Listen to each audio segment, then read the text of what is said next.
Hi everyone, welcome back to my latest video. और आज की वीडियो में जो स्टॉक हम एक्सप्लोर करने वाले हैं that is really a buzzing stock right now.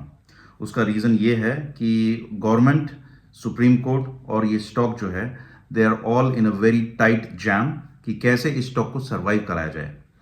आप लोग गेस कर ही चुके होंगे, स्टॉक का नाम है Vodafone Idea. And there are a few things which are going for the stock right now and a few things which are going against the stock right now. Let us see कि इन दोनों में से किसका पलड़ा भारी पड़ता है and whether the stock is worth investing और नॉट। वोडाफोन आइडिया पे मैंने करीब 1.5 साल पहले एक वीडियो और बनाया था। अगर आप वो वीडियो देखना चाहें तो please take a look at it here. With that being said, I would jump straight to how Vodafone Idea is looking today and if you should or should not invest in the stock. Again, this is not a recommendation. मैं आपको सिर्फ stock के pros and cons अपने हिसाब से share करूंगा and then it is of course your own decision whether you want to invest in the stock or not.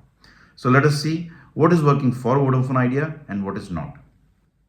The biggest positive or pro for Vodafone Idea is that it is in a sector which is a buzzing sector. It's basically a sector which is expected to continue to grow for a long time. India के बहुत सारे बड़े business houses इस sector में enter करने की कोशिश कर चुके हैं और उनमें से बहुत सारे फेल भी कर चुके हैं। The biggest example is of course Tata. Tata try to enter this through acquisition of VSNL। Docomo के साथ जेवी बना के उनने एंटर करने की कोशिश करी। टाटा टेली सर्विसेज ऑलरेडी कुछ एरियाज में प्रेजेंट है, बट उसके बावजूद Tata has been a massive failure in this area. और इस एरिया में Vodafone Idea is the third biggest telecom service provider of India today. That itself is a very big pro. उसका reason ये है कि इस एरिया में there are big entry barriers, क्योंकि बहुत सारा इन्वेस्टमेंट करना पड़ता है आपको टेलीकॉम इंफ्रा के लिए, या आपको टाइप्स करने पड़ते हैं इंफ्रा सर्विस प्रोवाइडर्स के लिए। उसके बाद you have to find set up the network at grass roots जो आपकी टेलीकॉम सर्विसेज कंज्यूमर्स को बेचेंगे वगैरह वगैरह। So there is a big barrier to entry. और ये कंपनी आज ऐसी मकाम पे खड़ी है जहां पे इस बैरियर को क्रॉस करके it has already become the third biggest in India. So उस पॉइंट ऑफ व्यू से it is position in a very lucrative area. दूसरा प्रो जो है वोडाफोन आइडिया के लिए वो ये है कि over time the government has become one of its biggest share holders. Government of India नहीं चाहती है कि telecom sector in India should become bipolar और may be two party ecosystem, और they want a third party to stay in the business so that it brings value to the end customers. अगर दो ही prominent players इस sector में रहेंगे तो there is a good chance that वो आपस में साठ गांठ करके और कंज्यूमर्स को they can fleece the consumers, and that is what the government wants to avoid. So there is a very strong support of the government for the survival of Vodafone Idea. तीसरी चीज जो Vodafone Idea के लिए जो बहुत अच्छी चल रही है वो ये है कि वोडाफोन आइडिया पिछले कई सालों से अपने इंफ्रास्ट्रक्चर में इन्वेस्ट नहीं कर पा रहा था because it was going through financial trouble. However, in the last 6 to 12 months, the company has invested massively in its infrastructure. 5G rollout उन्होंने बहुत जगह पे किया है। रोल के साथ साथ उन्होंने अपने एग्जिस्टिंग 4G नेटवर्क को स्ट्रेंथन किया है, और उसके कारण उनकी सर्विसेज जो हैं they are likely to improve और they have already improved in many areas. So that is also a strong positive. The investment they are doing in infrastructure is indicative of the fact that they are very serious about their survival in this sector. एक और news जो आपने recently देखी होगी वो ये देखी होगी कि वोडाफोन आइडिया ने अनाउंस किया that they are going to increase the margins for the retailers. मतलब जो लोग वोडाफोन आइडिया के सिम आपको और हमें बेचते हैं उनका मार्जिन ये इंक्रीज कर रहे हैं।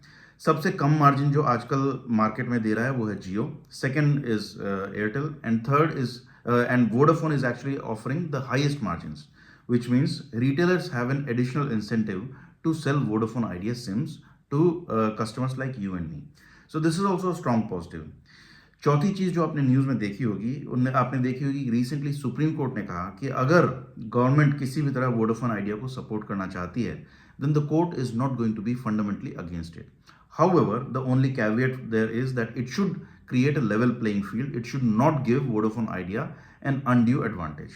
So that is also a massive boost for Vodafone Idea because Supreme Court ने अभी तक उनकी सारी अपील जो थी उनके आउटस्टैंडिंग लोन के लिए वो सारी खारिज कर दी थी। लोन वाले टॉपिक पे भी हम लेटर आएंगे, but what I want to tell you is that these 4 or 5 big things are really going for Vodafone Idea in a big way. Lastly, अगर आप इनके ऑपरेटिंग प्रॉफिट मार्जिन देखें, the company is operating at a very good margin. The only challenge the company is facing, as you can see from the screenshot, is that there is a massive outgo of finance costs जो कि इन्हें जो loan ले रखे हैं उसको repay करने के लिए है. सो उसके कारण the company is becoming unprofitable. अगर किसी तरह ये लोन रिस्ट्रक्चर हो जाए या किसी तरह इनको इस लोन में कुछ रिलीफ मिल जाए, there is a high chance that the company will become profitable and start investing heavily in itself to come out of this dump. So overall, these are the things which are going positive for Vodafone Idea. Now let us take a look at what is not working for Vodafone Idea. So this is where the loan topic comes back in. Vodafone Idea जो है इसके ऊपर एक बहुत ही massive loan की liability है. उसमें से एक मेजर चंक जो है that is against the government of India. और वो लोन जो है वो इतना हैवी है कि अगर वोडाफोन आइडिया उस लोन को अब रीपे करने की कोशिश भी करे, they do not have enough cash even to repay the interest amount in the coming 1 year. Which means कि अगर गवर्नमेंट ऑफ इंडिया अपनी डिमांड रख देती है तो वोडाफोन आइडिया अगले साल गवर्नमेंट ऑफ इंडिया का सिर्फ इंटरेस्ट कंपोनेंट भी पे नहीं कर पाएगी. जो प्रिंसिपल अमाउंट है उसको तो भूल ही जाइए. So that is one of the biggest red flags. If government of India puts its foot down saying कि we want all the money to be paid back by Vodafone Idea immediately, the survival of Vodafone Idea is not going to be easy. दूसरा red flag जो है वो इसका customer base. Customer base जो है वो पिछले कुछ सालों में बहुत सिग्निफिकेंटली डिप्लीट हो गया है. They have lost a big chunk of their customers as you can see on the screenshot. Over time पिछले कुछ महीनों में ये स्पीड ऑफ लॉस जो है that has reduced a bit, लेकिन it's still consistently losing customers. The third thing which is not going well for the company is its competition. Vodafone Idea के competition में हैं दो बड़ी कंपनीज, एयरटेल एंड जियो.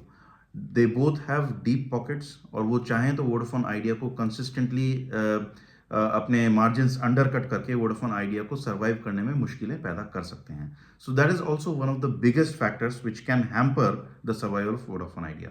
तो मैंने आपको मेरे हिसाब से जो प्रोज हैं और जो कॉन्स हैं इस स्टॉक के दोनों बताए. अगर आप इन्वेस्ट करना चाहें तो please make your own evaluation. मेरा असेसमेंट ये है this is really under valued, because अगर आप मार्केट कैप इसकी कंपेयर करें compare to let's say Reliance and compare to Airtel, तो इसकी मार्केट कैप जो है that is significantly less vis-a-vis the number of customers it is serving. Third biggest telecom service provider होने के बावजूद इनकी मार्केट कैप जो है वो बहुत कम है.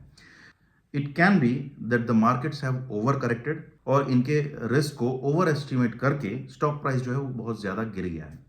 पिछले कुछ दिनों में स्टॉक प्राइस चढ़ा है from its lowest of about 6 or 5 rupees in the last year or so. It is now at almost 13 to 14 rupees.